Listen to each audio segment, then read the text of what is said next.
Good evening, everyone. Exercise number 7.2, question number first. Information is given in an isosceles triangle ABC with AB is equal to AC, then the bisector of B and C intersects each other at the point O, then join A to O. Then show that OB is equal to OC and AO bisects angle A.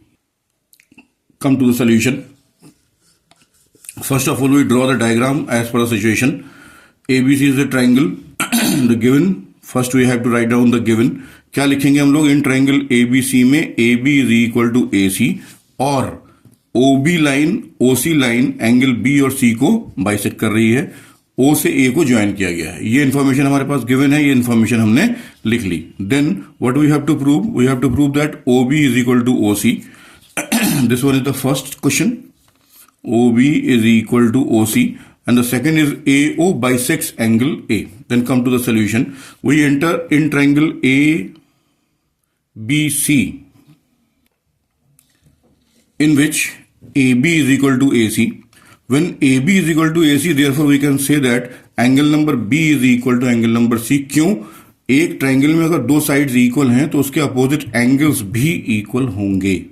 जिस वजह से AB is equal to AC तो angle number B is also equal to C.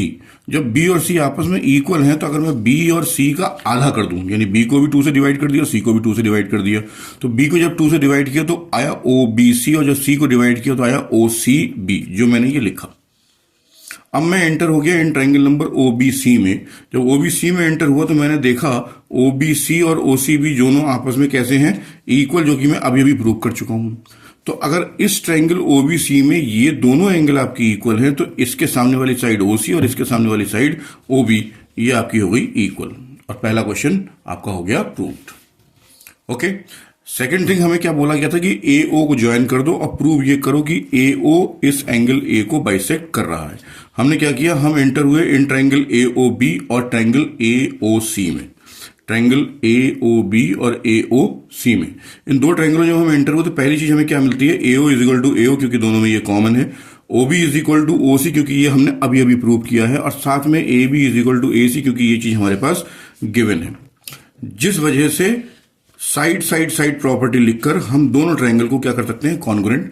जब दोनों triangle हमारे पास congruent हो गए तो बड़े आराम से हम लिख सकते हैं by CPCT angle number angle number BAO is equal to angle number CAO. इसका मतलब हो गया OA इस पूरे एंगल A को क्या कर रही है? बाइसेक्ट, जो मैंने ये लिखा है. Is that okay everybody?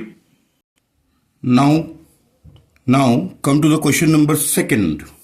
Exercise number 7.2. The thing given that is triangle ABC, AD is the perpendicular bisector of BC. AD जो है इस BC का perpendicular bisector है. शो करना है ABC एक आइसोसेलेस ट्राइंगल है, इसका मतलब AB is equal to AC. Come to the point. Triangle second का, क्वेश्चन सेकंड का हमने ये डायग्राम पहले मेंटेन करा, और इस डायग्राम में जो चीज हमारे पास गिवन है वो क्या है? In triangle ABC AD is perpendicular to BC and this one is also bisector. इसका मतलब हो गया BD जो है DC के बराबर भी है. ठीक. प्रूव क्या करना है हमें? AB is equal to AC. इसके लिए हम लोग क्या करते हैं? दो ट्राइंगल में एंटर होते हैं ABD और ADC. इन दो ट्राइंगल जब हम एंटर हुए तो पहली चीज हमें क्या मिली? AD is equal to AD. Second चीज हमें क्या मिली? इस वाले का एंगल नंबर D और इस वाले का एंगल नंबर D, दोनों को दोनों कैसे होगा? 90 डिग्री. थर्ड चीज क्या है हमारे पास?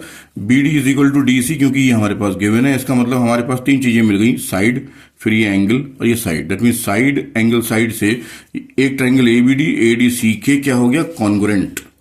वो चीजें मैंने लिखी. बाई साइड एंगल साइड से triangle ABD is congruent to triangle number ADC.